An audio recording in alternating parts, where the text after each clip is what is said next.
It's Sunday, February 23rd, and I now have Bank 1 batteries now hooked into this loom.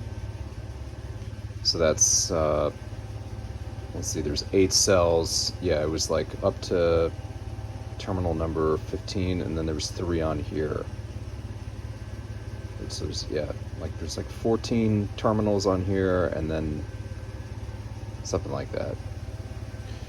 Anyway, very time consuming. You can see I had to extend one, red one, but all the rest of them are all heat shrink butt connectors there. Which, obviously I was using my high voltage gloves, while I'm doing that because, when you get above 12 volts, 24 volts, 48 volts, you're dealing with high voltage. So this pack altogether was 60. I'm going to do that one next week, which is going to be part of that connector and then all of the other one, and it should all work, hopefully. I also was checking each pin to make sure that the voltage was rising normally. So I'm still happy with these batteries. They haven't gone belly up yet, so we'll see what they can put out. But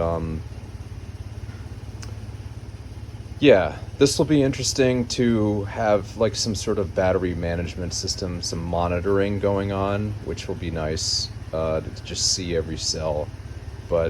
And luckily I have all these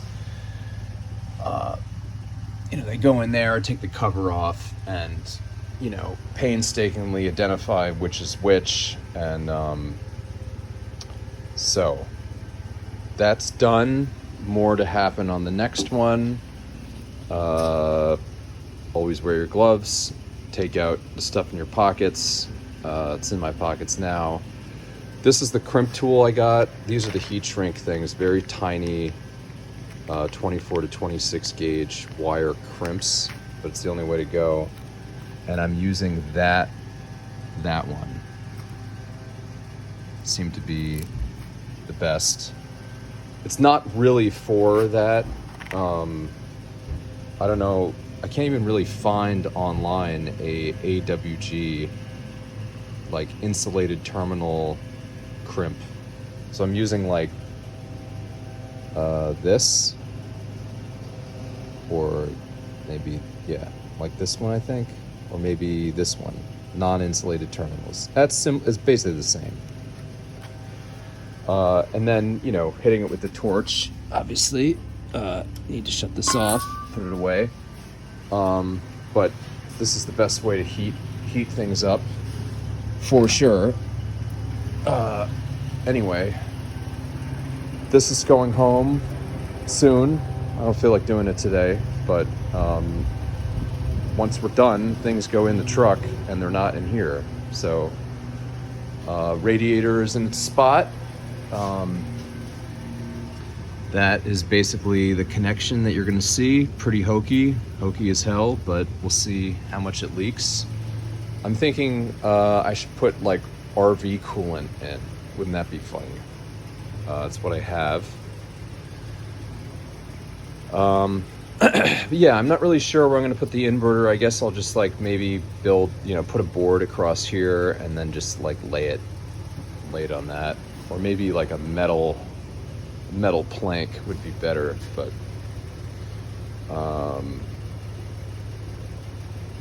yeah, simplicity is important. This has got to come home.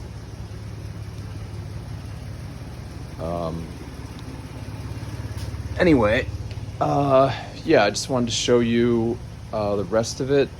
I now have the shifter in, which was a total pain to get that in. But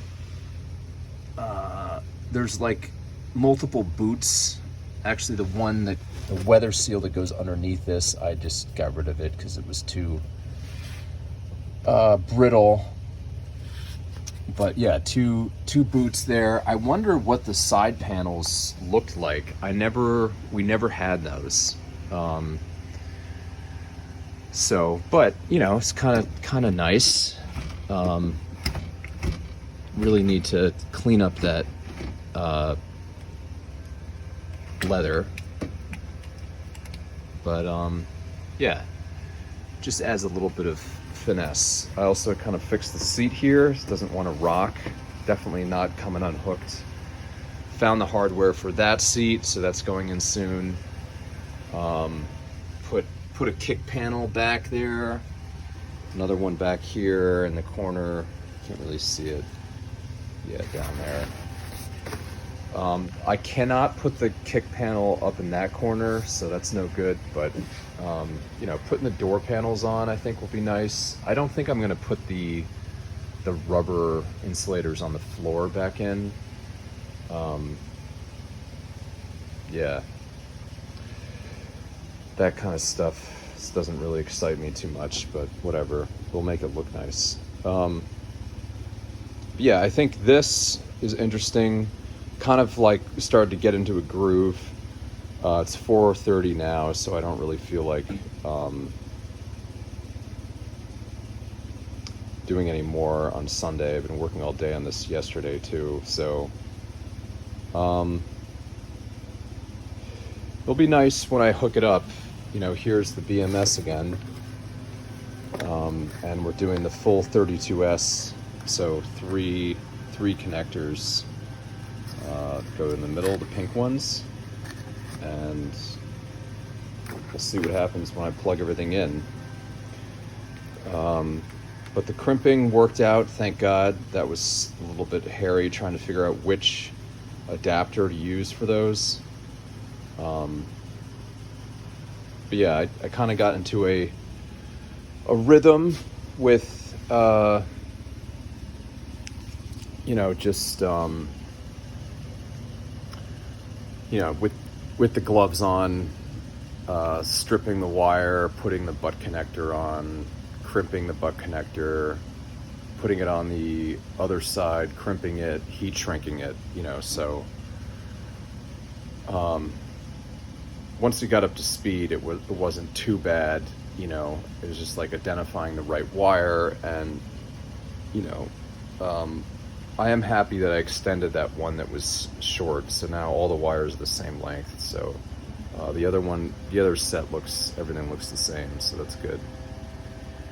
But yeah, it'll be really interesting when the BMS kicks on, because then I can see where all the cells are at, see if they need to be balanced, and then probably plug the charger in and see what happens when we charge up to target voltage of 128. So beyond that, you know, we're looking at the cooling system, where to mount the inverter, and building the box for the high voltage components. So I got to bring my saw and probably get some wood for the corners and stuff. But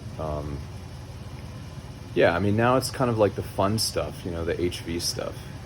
Takes a lot of skill, a lot of patience, a lot of diligence, a lot of attention, what I'm doing.